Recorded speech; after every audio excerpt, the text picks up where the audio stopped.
본 방송에서 제공하는 투자 정보는 투자 판단에 대한 조언입니다. 방송에서 제공하는 주식의 가치, 가격 상승 및 하락에 대해서는 방송사에서 보장하지 않습니다.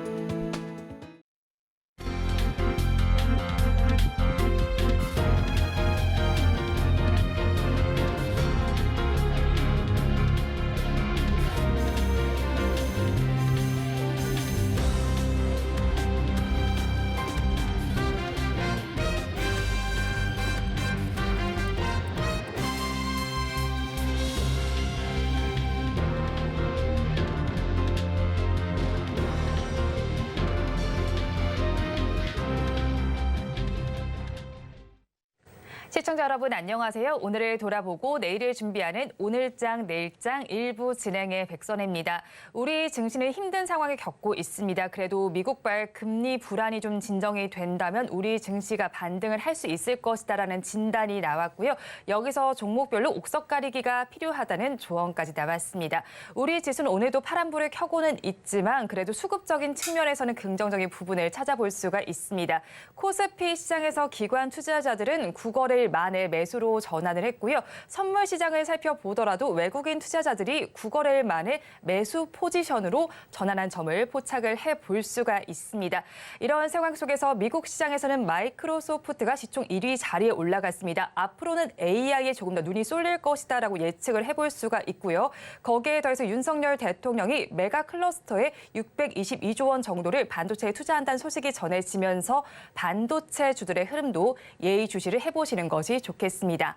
저희 방송은 유튜브를 통해서도 보실 수 있습니다. 유튜브 검색창에 서울경제TV라고 검색하시면 저희 방송과 함께 하실 수 있으니까요. 실시간 채팅에도 많이 참여를 해주시기 바랍니다. 1월 15일 월요일입니다. 오늘장 내일장 1부는 이 시각 보도본부로 시작하겠습니다. 앞서서 살펴보셨던 헤드라인 중에서 세 가지를 골라서 심층적으로 다뤄보겠습니다. 오늘은 보도국에 이연아 기자 나와 있습니다. 어서 오세요. 안녕하세요. 네, 먼저 첫 소식부터 알아보겠습니다. 공정거래위원회가 4대 은행의 담보대출 담합 의혹에 대한 조사를 마무리했습니다. 어떤 결과가 나왔습니까? 네, 공정위가 4대 은행의 담보대출 담합 의혹에 대해서 조사를 했는데요. 마무리한 결과 이 사업자 간 정보 교환이 개입된 부당 공동행위가 있다라고 판단했습니다. 조사 대상은 시중은행 4곳으로요. KB 국민 그리고 신한하나우리은행이었습니다. 공정위는 이 검찰의 공소장격인 심사 보고서를 발표했는데 해당 내용을 좀 살펴보면 은행이 개인과 기업을 상대로 담보대출 업무를 하면서 거래 조건을 짬짬이를 해서 부당이득을 취했다는 내용이 담겨 있습니다. 구체적으로 살펴보면 이 4개의 은행들이 물건별 담보 인정 비율 등의 대출에 필요한 이 세부 정보를 사전에 서로 공유를 해서 고객이 유리한 조건으로 대출받지 못하도록 정보를 교환해서 담합을 벌였다라는 내용입니다. 보통 아파트의 경우를 살펴보면 주택담보대출 규제가 70% 정도로 정해져 있고요. 실거래가 등이 공유가 돼서 평가 금액이 좀 비슷하지만 빌라나 다세대 주택, 상가 및 토지를 담보로 할 때는 평가가 상당히 까다로운 편입니다. 이번 공정위 심사보고서에서는 4대 은행에 대한 수천억 원대 과징금과 그리고 검찰 고발 의견도 포함이 되어 있습니다. 네, 여기서 4대 시중은행의 반응도 궁금합니다. 공정위의 조사 결과에 반발하면서 대응하고 있다고요? 네, 그렇습니다. 은행들은요, 이 공정위의 제재에 대해서 공동 대응을 하기로 했습니다. 그래서 은행 같은 경우는 이제 변호인단을 구성을 해서 정보 공유가 담합에 해당하지 않는다. 는 주장을 내세울 것으로 알려지고 있는데요.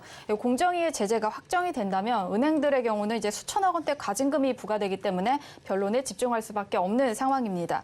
금융권에 따르면 이미 은행들은 유명 로펌을 공동으로 고용을 해서 공정위 변론에 대응 중이다라는 이야기가 돌고 있는데요.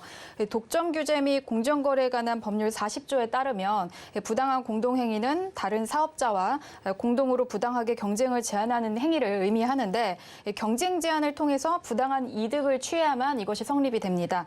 은행은 이 대출 금액을 제한함으로써 부당한 이득을 취한 게 없다라는 입장이고요. 공정위가 개최하는 전원회의가 다음 달 열릴 예정인데요.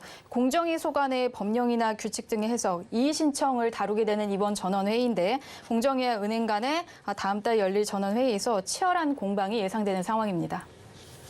다음 소식 살펴보겠습니다. OCI그룹과 한미약품그룹이 합병을 하게 됩니다. 우리 산업계에 어떤 변화가 올까요? 네, 일단 소재 에너지 전문 OCI그룹 그리고 이 신약 개발 전문 한미약품그룹이 각사 이제 현물 출자와 신주 발행 취득 등을 통해서 그룹 간 통합에 대한 합의 계약을 각사 이사회 결의를 거쳐서 12일 체결했다라고 공시를 했었습니다. OCI그룹과 한미그룹의 통합은 사실 국내 산업계에서 좀 이례적이다라는 평가를 받고 있는데요.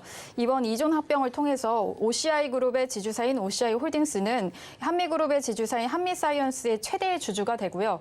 한미사이언스 측 주요 주주들은 OCI그룹 지주사의 일대 주주가 되는 겁니다.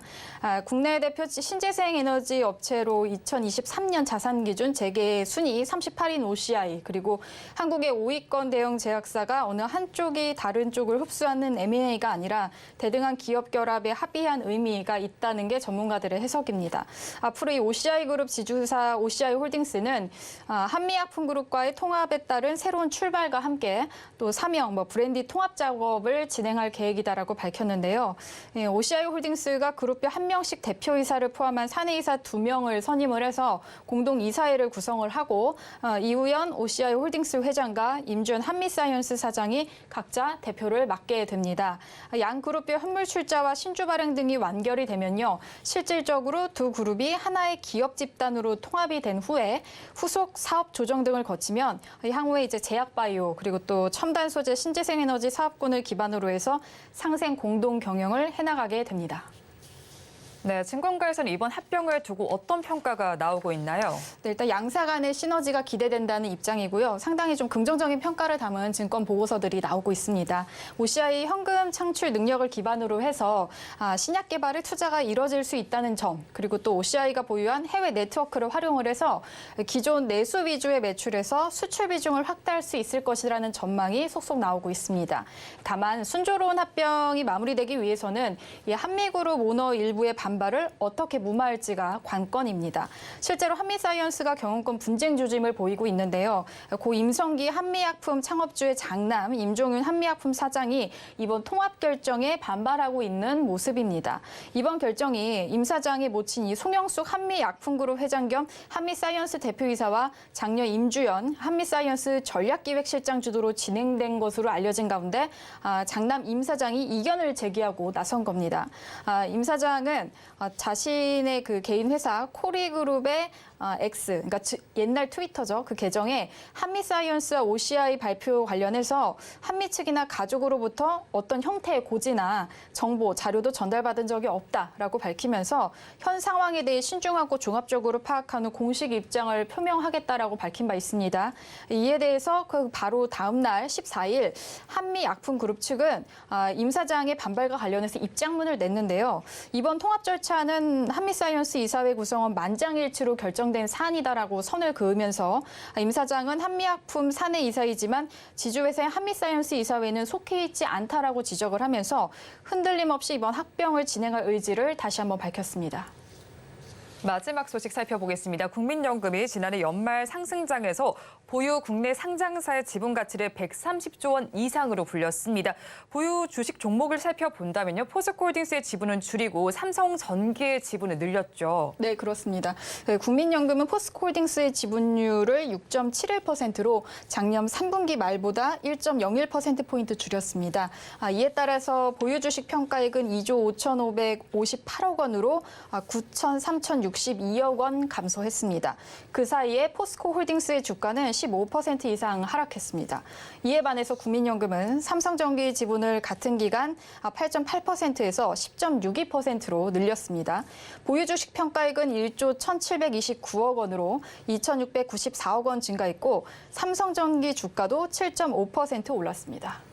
네, 그러면 국민연금이 5% 이상의 지분을 보유해서 공시 대상이 된 상장사 전체 규모에는 변동이 있었습니까? 네, 거의 유사한 수준이라고 볼 수 있는데요. 지난 10일 기준으로 283개입니다. 이것은 이제 지난해 3분기 말 9월 282개사와 거의 유사한 수준이다라고 볼 수 있는데요. 현재 283개사의 보유 주식 평가액은 총 133조 8,349억 원으로 집계가 됩니다. 종목 수는 비슷하지만요. 평가액은 지난해 3분기 말보다 4조 1,601억 원, 그러니까 3.21% 늘어났습니다. 국민연금 보유 종목 중에는 주식 평가액이 1조 원 이상, 삼성전자를 비롯해서 SK하이닉스, LG에너지솔루션, 네이버, 현대차, 삼성바이오로직스, 기아 등 21개사가 있는 것으로 확인이 됐고요. 주식 평가액 증가는 왜 이런가 좀 봤더니 지난해 고금리 장기화 우려 속에 약세를 보이던 증시가 11월, 12월 시장금리 하락과 함께 반등한 데 따른 것으로 풀이가 됩니다. 네, 오늘 이 시각 보도본부에서는 4대 은행의 담보대출 담합부터 국민연금의 포트폴리오까지 알아봤습니다. 보도국 이연아 기자와 함께했습니다. 오늘 말씀 고맙습니다. 감사합니다. 계속해서 시황센터 연결해서 이 시각 시장 상황 알아보겠습니다. 최유정 캐스터가 준비하고 있습니다. 시황센터 최유정입니다. 코스피 최근 역대급 최악의 성적표를 받고 있습니다. 1년 8개월 만에 최장기간 내림세를 보여주고 있고요. 또 G20 주요 증시 지표 중 등락률 최하위를 기록했기 때문입니다. 최근 2,600선을 바라봤던 코스피, 현재 2,520선까지 내려와 있는 모습이고요. 오늘 코스닥은 계속해서 내림폭 키워가는 모습입니다. 오늘 유가증권 시장 안에서는요, 중동의 지정학적인 리스크가 불거지면서 해운주, 물류 관련주 일제히 오름세 보여주고 있고요. 또 2차전지 관련주는 테슬라의 하락세에 업황 부진 우려까지 겹치면서 내림세 보여주고 있습니다. 오늘 코스피 일중 흐름을 살펴보면요, 박스권 안에서 계속해서 등락을 거듭하는 모습입니다. 현재 0.09% 내림세 보여주면서 지수는 2,522포인트 기록하고 있습니다. 오늘 매매 동향을 살펴보면요, 외국인 선물 시장에서 1,500계약 넘게 물량 담아내고 있고요. 하지만 코스피 시장 안에서는 매도세 보여주고 있습니다. 현재 1,600억 원 넘게 덜어내고 있고요. 기관은 무려 9거래일 만에 돌아왔습니다. 현재 1,500억 원 가까이 담아내고 있는데요. 하지만 최근 장 막판 들어서 변동성 보인 만큼 끝까지 잘 체크해 보시면 좋을 것 같습니다. 한편 오늘 코스닥은 전거래일에 이어서 오늘도 약세 지속하고 있습니다. 2차 전지와 엔터 중심의 물량이 출하되고 있고요. 또 1월 17일 갤럭시 S24 언팩 관련 기대감으로 CXL과 온디바이스 AI 관련주들은 일제히 오름세 보여주고 있습니다. 하지만 지수는 계속해서 하향 곡선 그려내고 있는데요. 1% 넘게 빠지면서 858포인트 기록하고 있습니다. 오늘 이렇게 코스닥의 지수 하락을 견인하는 것은 외국인과 기관의 동반 매도세입니다. 각각 49억 원, 986억 원 덜어내고 있는데요. 기관은 1,000억 원 가까이 팔아내고 있고요. 오늘 외국인은 장중 매도로 전환했고요. 개인은 장중 매수로 전환하면서 현재 1,163억 원 담아내고 있습니다. 또 최근 중동의 지정학적 리스크가 커지고 있죠. 미국과 영국이 후티 근거지에 공습을 이어가는 가운데 해운 관련주, 물류 관련주는 일제히 강한 오름세 보여주고 있습니다. 이는 주요 무역로인 홍해 리스크가 커지자 물류비가 높아질 것이라는 기대감에 관련주들 움직이고 있는 것으로 풀이되고 있는데요. 현재 가장 강한 것은 동방입니다. 장중 상한가 진입해서 현재까지도 풀리지 않고 있고요. 이어서는 KCTC가 강합니다. 현재 15% 가까이 올라와 주면서 4,870원에 거래되고 있습니다. 이렇게 중동의 지정학적인 리스크가 불거지면서 2차 전지 관련주는 흐름을 달리하고 있습니다. 홍해 봉쇄로 부품 공급이 원활하지 않자 테슬라는 독일의 공장을 2주간 중단하기로 밝혔고요. 이에 따라 주가는 3% 넘게 빠지기도 했습니다. 또 지난주 허치에서 2만 대의 전기차를 매각한다는 소식이 전해졌죠. 이에 따라 전기차 수요 둔화가 부각되면서 2차 전지 관련주 오늘 파란불 짙게 켜내고 있습니다. 특히나 LFP 쪽에서 파란불 짙게 켜낸 모습인데요. 대형주 현재 3% 가까이 내림세 보여주고 있고요. 오늘 VT도 6% 넘게 빠지면서 15,690원에 거래되고 있습니다. 이상 오늘장 시황 살펴봤습니다. 남은 오후장도 저희와 함께 하시면서 현명한 투자 전략 세워가시기 바라겠습니다. 이상 시황센터 최유정이었습니다.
시시각각 변하는 시장의 이슈와 주가의 변동성에 투자 전략을 업데이트해보는 시간입니다. 오늘은 알파경제의 김종효 이사 나와 있습니다. 어서 오세요. 네, 안녕하십니까. 이사님과 이야기 나눠볼 뉴스 화면을 통해서 확인해 보겠습니다. 오늘의 뉴스입니다. 연초 부진의 늪에서 벗어나지 못하고 있는 코스피 지수가 역대급 최악의 성적표를 잇따라 받아들고 있습니다. 16년 만에 최대 낙폭을 기록하며 출발한 데 이어서 주요 20개 나라 주요 증시 지표 중 등락률 꼴찌를 기록한 것으로 나타났기 때문입니다. 관련된 내용 짚어보도록 하겠습니다. 우리 증시는 연일 약세를 거듭하고 있습니다. 코스피 지수의 경우 계속해서 내림세를 보이면서 오늘 역시 약보합권 정도에서 거래되고 있는데 연초에 시장을 끌어내린 주요 요인은 어디서 찾아볼 수 있을까요? 네, 우리가 흔히 시장을 이끄는 것이 펀더멘탈, 수급, 심리 세 가지라고 하는데 지금 우리 시장은 세 가지 모두 그렇게 밝은 상황은 아닙니다. 수급적으로 봤을 때 연말 연초에 나오는 기계적인 어떤 매수와 매도, 즉 세금 관련 물량이 없다고 하더라도 배당 관련해서 기관들이 적극적으로 유입됐던 물량이 연말에 들어왔다가 연초에 청산되는 기본적인 흐름이 있기 때문에 대형주 기준으로는 원래 1월 수익률이 좋지 않았고요.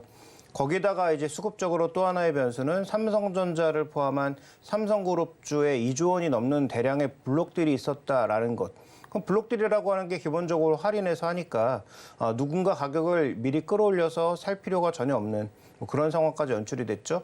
그다음에 삼성전자의 지수 견인력이 또 크다 보니 이런 양상들이 전반적으로 수급 쪽에선 영향을 줬고요.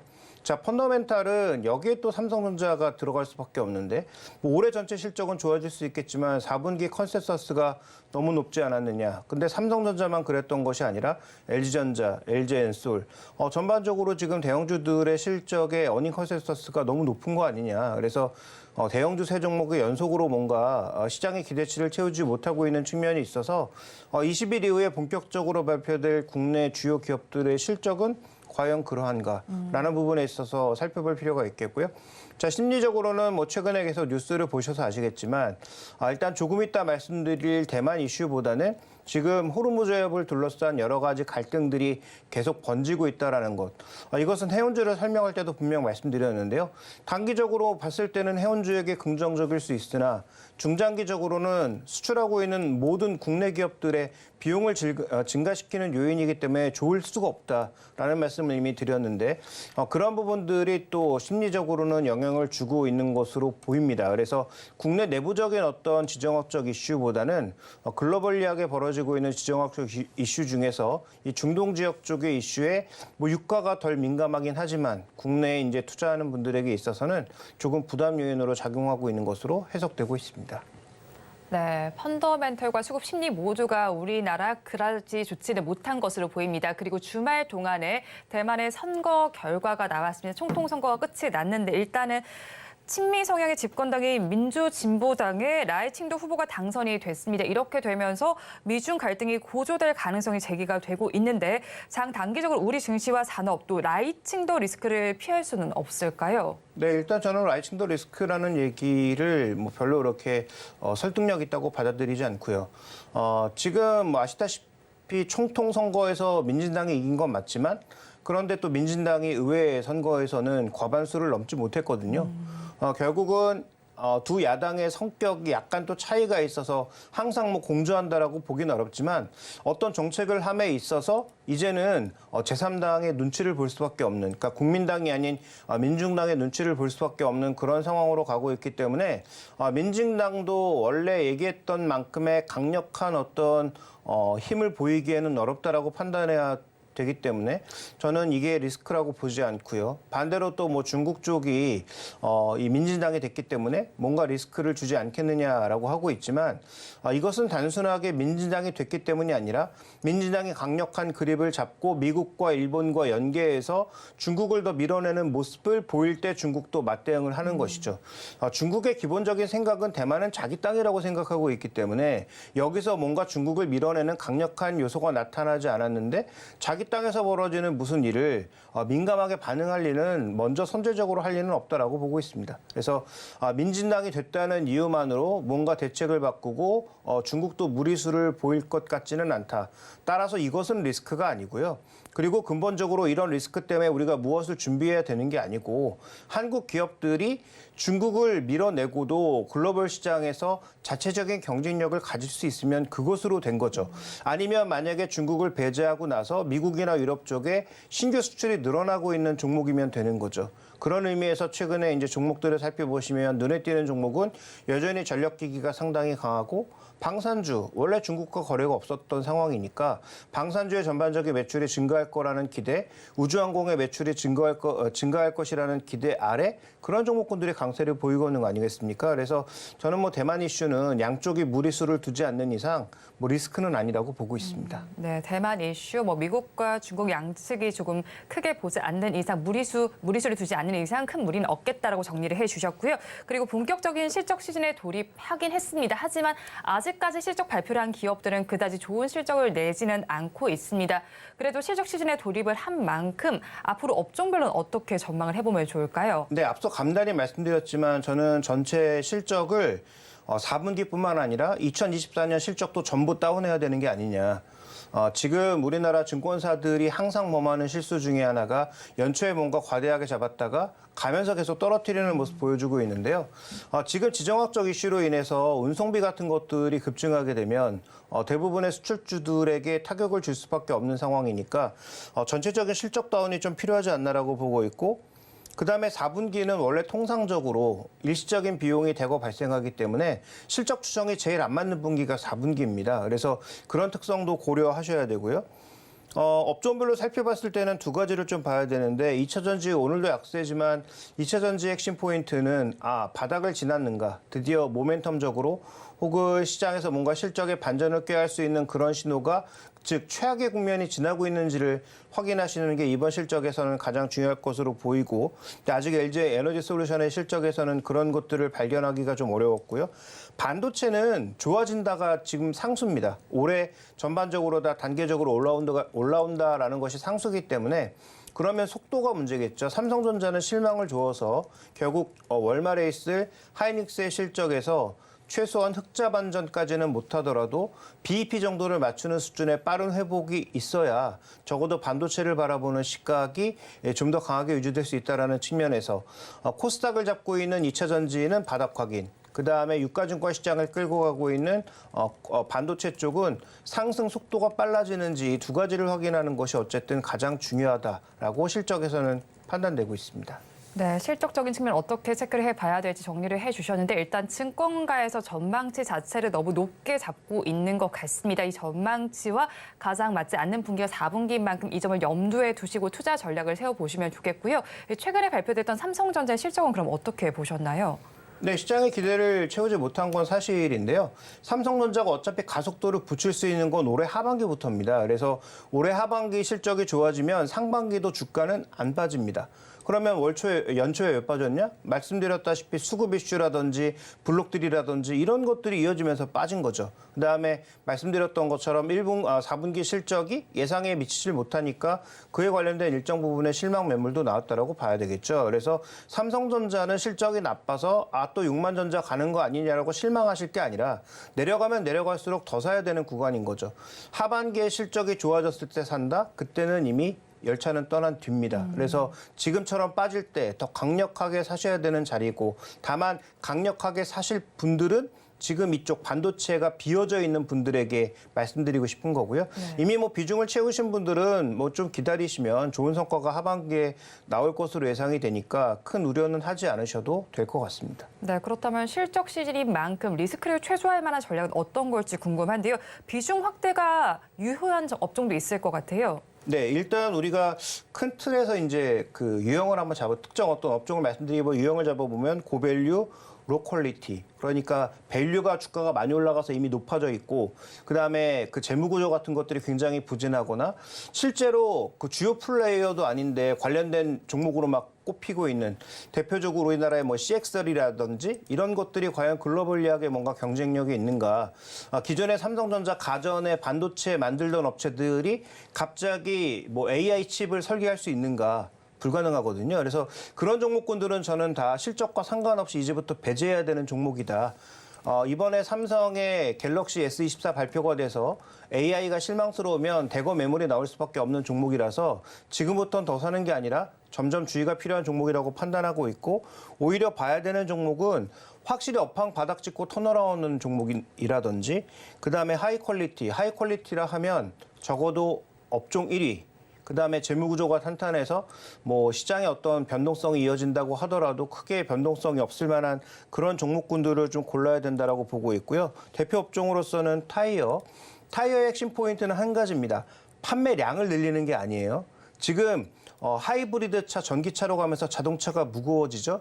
그다음에 시장의 트렌드가 점점 인치수를 키우는 게 트렌드입니다. 그러면 그 안에 고무가 많이 들어갈 수밖에 없고, 지금 현재 고무 가격은 안정된 흐름을 나타내고 있기 때문에 똑같은 판매량에도 이익이 좋아지는, 즉 마진이 올라가는 게 핵심 포인트거든요. 그런 의미에서 한국타이어앤테크놀로지 좋게 보고 있고요. 조금 전에 말씀드렸던 HD현대 일렉트릭을 포함한 전력기기, 올해도 실적이 대거 올라갈 것으로 보고 있기 때문에 뭐 재룡전기까지 조금 이렇게 시총 비중이 낮은 종목은 잘 모르겠지만, 적어도 LX 일렉트릭, 효성중공업, HD현대 일렉트릭 이런 종목군들 긍정적으로 보고 있고, 방사는 상대적으로 밸류가 높은 종목이 많아서 어떤 특정 종목을 말씀드리긴 조금 부담스럽긴 합니다만, 그럼에도 불구하고 현대 롯데템처럼 최근 상승에서 조금 소외됐거나 여전히 실적 대비 크게 오르지 않은 종목군들에 대해서는 관심이 필요하다라고 보고 있고요. 뭐 반도체는 워낙 말씀을 많이 드려서 제외하도록 하겠습니다. 네, 전반적으로 어떤 업종은 좀 바라보면 좋을지까지 정리를 해주셨습니다. 그런데 제가 처음에 뉴스를 언급해드릴 때 20개 나라 중에서 사실 우리나라만 조금 증시가 힘을 많이 내지 못하고 있거든요. 더욱더 그런 이유가 특별히 있을까요? 네, 근데 이게 잘못된 게 며칠 지나지도 않았는데 이걸 측정한다는 것 자체가 조금 제가 보기엔 잘못된 거고요. 그러면 작년에 우리가 그렇게 좋지 않았는가를 반추해 볼 필요가 있겠는데, 작년에 자꾸 이제 미국처럼 굉장히 하이 퍼포먼스를 보인 국가랑 비교를 하니까 뭔가 우리가 굉장히 뒤떨어진 것 같지만, 네. 작년에 코스피 수익률과 코스닥 수익률이 나쁘지 않았습니다. 물론 코스닥은 워낙 이제 여름까지 강하게 달렸다가 내려왔으니까 상대적인 매력도가 떨어져 보이는 것 뿐이죠. 그러니까 연초 대비해서 수익률을 생각해 보면 양시장 모두 굉장히 강했다라는 점을 생각해 보실 필요가 있겠고요. 그래서 지금은 미국이 굉장히 특이한 겁니다. 대표적으로 엔비디아의 신고가가 굉장히 부럽죠. 근데 엔비디아가 설계해서 제품을 만들 TSMC와 SK하이닉스의 주가는 모두 안 좋습니다. 이 말이 됩니까? 그래서 이게 지금 펀더멘털로 흘러간다라기보다는 미국 시장도 최근에 강하게 사고 있는 주요 주체는 우리처럼 뭐 기관, 외국인, 뭐 개인 이렇게 나눠져 있지 않기 때문에 네. 정확하게 판단하기는 어렵지만, 주요 기관들은 오히려 비중을 줄여가고 있는 가운데 개인 투자자들, 그게 우리나라 뭐 서학개미가 됐든 아니면 뭐 일본이나 다른 국가들의 개인 투자자들의 비중이 적극적으로 늘어나면서 올라가고 있는 상황이거든요. 그러니까 그게 과연 적정한지를 살펴보시면 우리 시장이 약한 것에 포커스를 맞추는 것이 아니라 좀 더 거시적인 안목에서 보시면 오히려 저는 미국이 오버런을 했다라고 보고 있어서 저는 미국도 이제 조정이 임박했다. 미국도 조정에 들어갈 가능성이 높고, 만약에 이제 양시장 모두 조정이 나타난다면 저는 미국 시장의 조정이 좀 더 크게 올 가능성이 높다라고 보고 있기 때문에 네. 우리 시장이 연초에 조금 흔들렸다는 것에 대해서 뭐 그렇게 크게 우려하실 이유가 별로 없다라고 보고 있습니다. 다만 종목의 선택은 다시 한번 말씀드리지만, 금리 변동성에 쉽게 노출될 수 있거나 재무 구조가 불안하거나 펀더멘탈 없이 주가만 밀어올린 종목군들은 철저하게 수익 관리를 할 필요가 있겠다라고 말씀을 드리겠습니다. 네, 1월이 절반 정도 지나가는 시점이긴 합니다. 그래도 아직까지 시간이 남아있는 만큼 우리 증시 자체를 너무 부정적으로 볼 필요는 없겠다라는 의견을 주셨고요. 오늘 탑픽 종목은 어떤 걸로 가지고 오셨나요? 네, 이제 그동안 뭐 반도체 쪽은 워낙 많이 말씀을 드렸으니까 오늘은 자동차 종목 중에서 하나를 말씀드리고 싶은데요. HL 만도입니다. 이번에 제가 CES에서 눈에 띄었던 건 딱 두 가지였는데요. 기아에서 만든 PBV라고 해서 목적 기반형 차량 정도가 눈에 띄었고, 그다음에 만도에서 지금 자율주행 로봇이 나와서 주차를 자동으로 해주는 그런 로봇이 이번에 굉장히 각광을 받았고 뭐 혁신상을 받았는데 뭐 이것이 뭐 당장 매출에 크게 기여되지는 않겠지만 이런 데이터가 누적된다라고 하는 것은 저는 뭐 긍정적인 분위기로 보고 있고요. HL 만두의 가장 큰 문제는 매출 성장은 지속하고 있는데 수익성이 안 나온다는 거죠. 이 회사가 수익성이 안 나오는 이유는 두 가지인데 원래도 수익성이 낮았던 데다가 또 하나의 포인트는 이런 자율주행 같은 것들을 연구 개발하는 과정에서 상당히 이제 그 고스펙 인력들을 대거 모집하다 보니까 인건비가 대거 늘어나는 것이 실적 하향의 주요 원인입니다. 그런데 외형 성장이 되고 있고 이런 외형 성장 자체가 결국 성장 기반으로 되고 있는 것이라면 예전만큼 뭐 PBR 2배, 뭐 PER로 봤을 때 한 20배 이상, 그다음에 PBR로 봤을 때 2배 이상 받는 그런 강력한 퍼포먼스는 기대하기 어려워도 그동안 시장 대비 악세를 보였던 그런 저평가 양상은 실적이 조금만 더해지면 제가 보기엔 언제든지 회복할 수 있는 모습이어서 굉장히 보수적으로 에이다스양 매출의 증가가 조금 나타나서 이익이 올라갔을 때는 PB 1배 정도는 회복할 수 있겠다라고 보고 있고요. 그러니까 예전에 PB 2배에서 놀던 종목이 PB 1배로 낮춰도 현재 목표가가 48,000원. 그러면 현재가 대비해서 한 30-40%의 기대 수익률을 우리가 바라볼 수 있기 때문에 또한 뭐 재무구조의 우수성이라든지 이런 것들은 뭐 의심할 여지가 없어서 이 종목을 말씀드리고 싶고요. 손절 가격은 뭐 35,000원 정도를 잡아보도록 하겠습니다. 네, 오늘 탑픽 종목으로 HL 만두 짚어주셨습니다. 지금까지 알파경제의 김종효 이사와 함께했습니다. 오늘 말씀 고맙습니다.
마켓리더의 시선으로 글로벌 경제와 산업 트렌드를 체크하고 이걸 수익으로 연결해보는 시간, 고수의 선택 시간입니다. 오늘은 인포스탁 데일리의 최양호 대표와 함께합니다. 어서 오세요. 네, 반갑습니다. 대표님과 이야기 나눠볼 주제 화면을 통해서 확인해 보겠습니다. 오늘의 주제입니다. 삼성전자가 보릿고개를 넘었는지 알아봐야겠습니다. 그럼 연내 10만 전자 가능성은 어느 정도일지 자세한 이야기 나눠보도록 하겠습니다.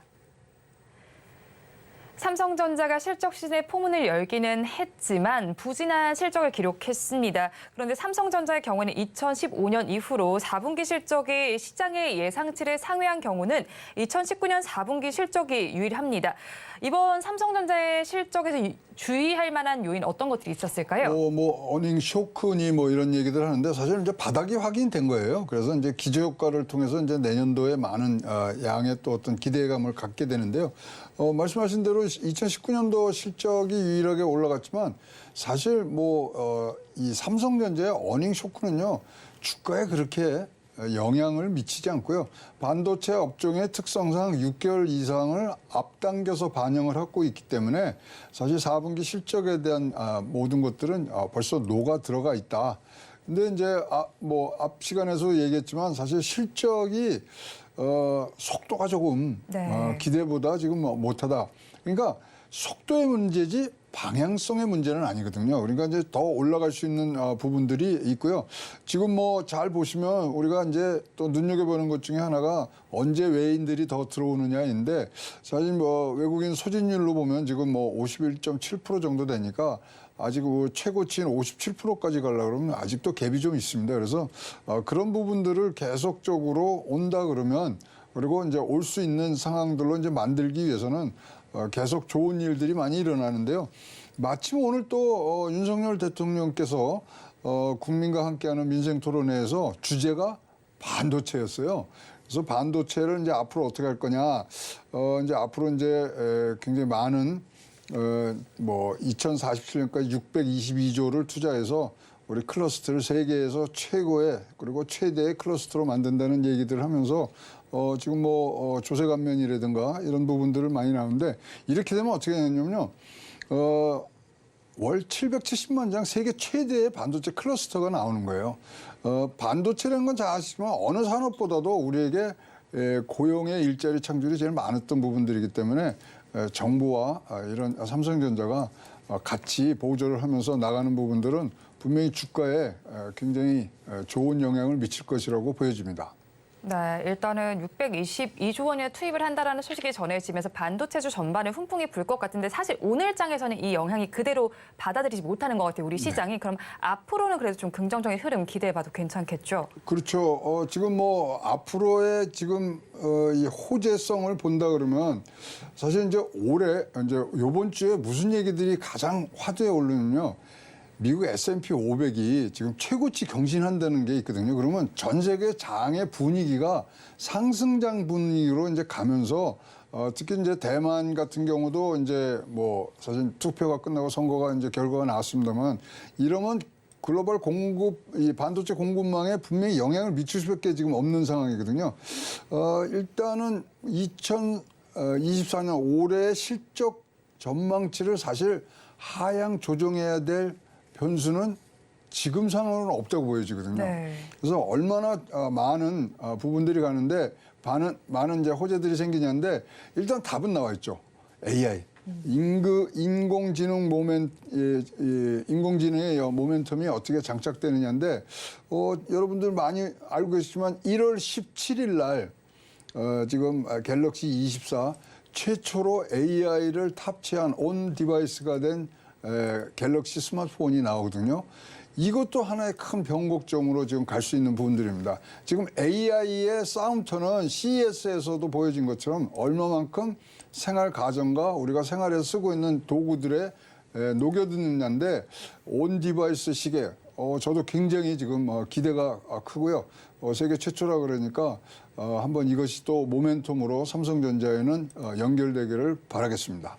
네, 일단 또 앞서서 말씀해 주신 것처럼 갤럭시 S24가 현지 시간으로 17일에 공개가 됩니다. 이 자리에서 저희가 그럼 어떤 걸 좀 중점적으로 봐야 될지도 궁금하고요. 오늘 또 오랜만에 온디바이스 AI 관련 섹터에서도 좀 빨간불이 들어오고 있습니다. 그렇죠. 앞으로 좀 수혜를 받을 만한 종목 어떤 걸 저희가 좀 골라봐야 할까요? 그러니까 결국은 이게 불을 붙인 건 CES 2024였고요. 네. 그다음에 사실 AI가 산업화되는 그리고 상업화되는 원년이 올해라고 보여지거든요. 거기에서도 제일 먼저 이런 어떤 실물을 갖고 오는 게 삼성전자이기 때문에 그런 부분이 나오는데요. 올해는 뭐 사실 AI로 시작해서 AI로 끝날 수 있는 부분들이 굉장히 크다고 보여지기 때문에 생활의 생산성이라든가 모든 것들이 극대적으로 변하기 때문에 AI를 어떻게 녹여들었느냐가 사실은 이번 2024년도의 장에 굉장히 큰 화두로 떠오를 거로 보여집니다. 그래서 어떻게 가전에 뭐 들어갈 것이냐, 어떻게 이 자동차에 들어갈 것이냐, 그건 뭐 완성품은 안 나오더라도 방향성만 낸다면은 굉장히 큰 큰 폭의 상승을 장착하는 것이기 때문에 무조건 여러분 뭐 AI의 흐름에 대해서는 진짜 기말고사 공부하듯이 여러분들이 AI의 흐름은 꼭 공부를 하시고 계셔야 될 것 같고요.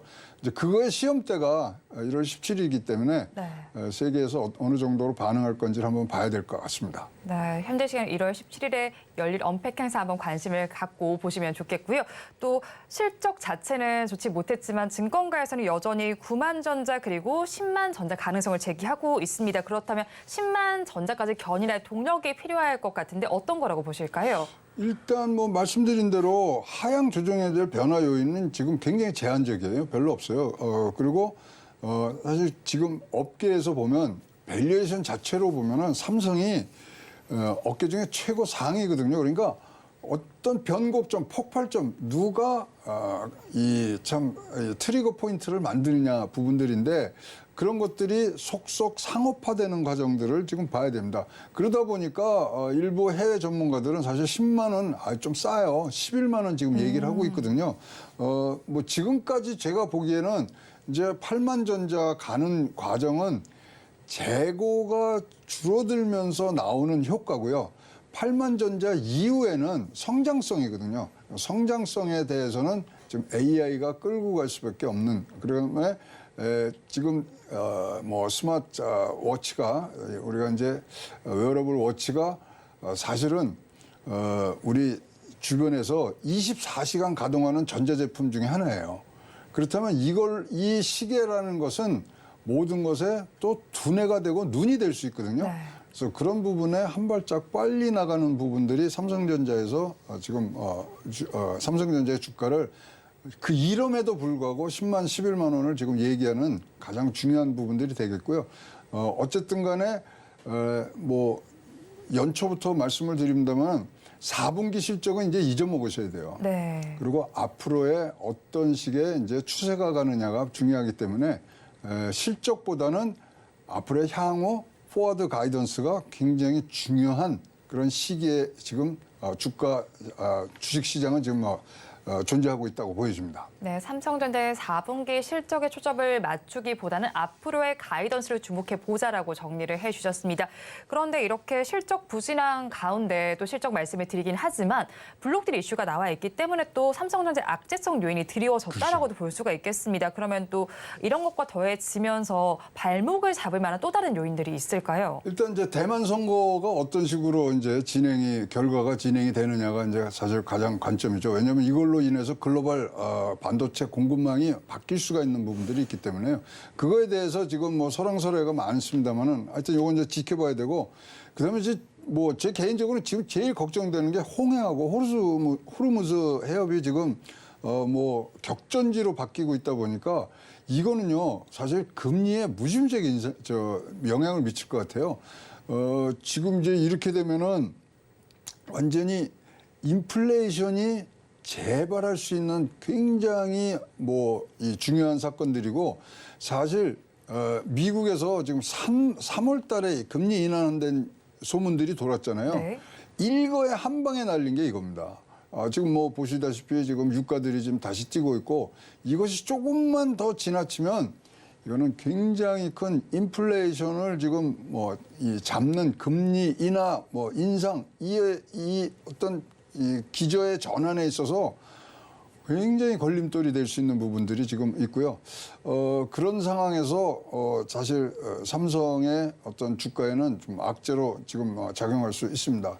그다음에 이제 이거는 사실 소문이라고 이제 얘기를 할 수 있습니다만은 작년도 같으면은 이제 삼성전자의 두 분의 회장을 굉장히 지금 잘 운영을 해오시고 또 주주총회에서 굉장히 높은 지지율을 받아서 했습니다만은 또 심심치 않게 지금 다시 삼성전자의 경질설들이 좀 흘러나오는 부분들이 사실 이거는 이런 문책성이 될 수 있거든요.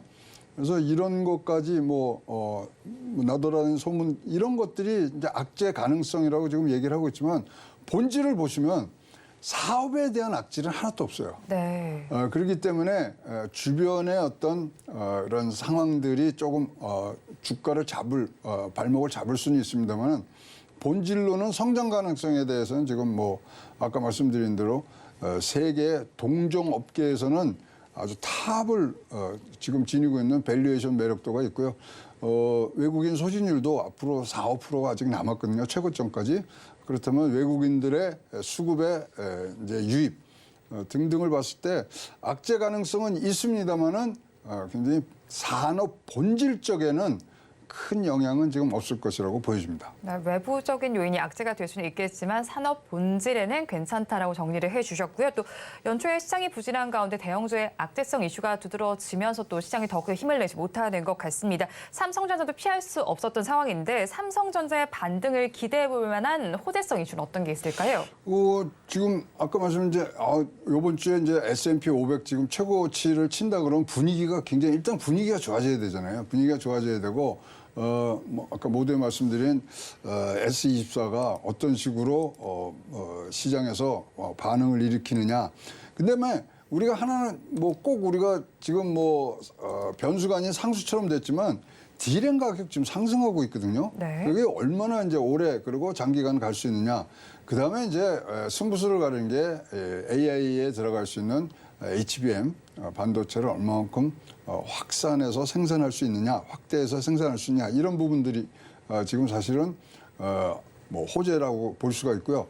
특히 이제 대만 선거를 두고서 이제 삼성전자의 이제 앞날에 대해서 여러 가지 얘기들이 나오는데 이제 이거는 지켜봐야 되겠습니다만은 여기는 진짜 위험과 기회가 같이 있는 것 같아요. 그래서 만약에 이제 중국과 어떤 대만 간의 이제 양안 간의 어떤 뭐 격돌이라든가 이런 거 있으면은 전체적으로는 줄어들겠지만 그러나 마켓 쉐어를 찾아가는 데는 삼성전자한테 또 도움이 될 수도 있는 부분 이런 것들이 사실 호재라고 보여지기 때문에 이 부분들은 이제 진행 사항을 봐야 됩니다만은 분위기는 하여튼 대만이 반도체의 어떤 생산 그리고 공급망의 변화가 있을지언정 일단 전체적인 글로벌 주식시장에 지금 우상향하는 트렌드에 삼성전자는 올라탈 수밖에 없다. 네. 그래서 그런 부분들이 지금은 사실 좋은 점으로 떠올리고 있다고 생각을 합니다. 그럼 대표님 저희 삼성전자 투자 전략은 어떻게 짜면 좋을까요? 그 이제 이러면 이거는 뭐 답이 나와 있는 거거든요. 조정 시 조정을 받았다 그러면 들어가야 돼요. 근데 지금 뭐 그런 거를 다 지금 눈치채고 있으신지는 몰라도 삼성전자의 신용잔고가 지난해 말 대비해서 38%가 증가했어요. 그럼 들어오겠다고 지금 준비를 하고 계시는 거거든요. 그렇다면 들어오는데 마중물이 누가 되냐? 외국인 투자였거든요. 지금까지. 그래서 외국인 투자 아까 뭐 모두에 말씀드린다면 외국인 소진율이 지금 뭐 51%고 최고치가 56, 57이었기 때문에 그 5, 6%의 간극이 얼마만큼 빠르게 속도를 갖고서 들어오느냐 이 부분이 중요하기 때문에 어쨌든 간에 조정은 받으면서 올라가는 게 삼성전자의 주식이기 때문에 조정 시는 매수를 하시는 것이 좋지 않겠느냐. 그래서 투자 전략의 큰 틀은 조정 시 매수.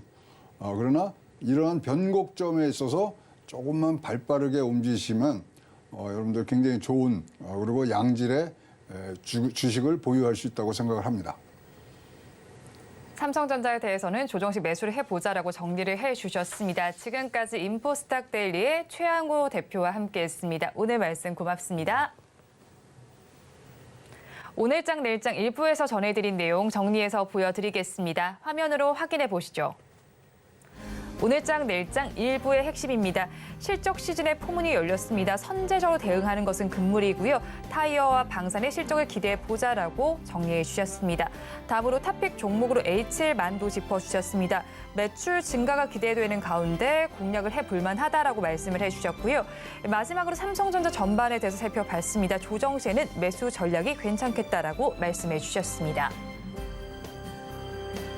본 방송에서 제공하는 정보는 투자 판단에 대한 조언일 뿐 해당 주식의 가치와 수익률을 보장하지는 않습니다. 아울러 서울경제TV와 서울경제신문은 당사의 브랜드입니다. 최근 당사를 사측하는 피해 사례가 늘어나는 만큼 각별히 주의해 주시기 바랍니다. 오늘장 내일장 1부에서 준비한 순서는 여기까지입니다. 저희는 잠시 후 2부로 돌아오겠습니다.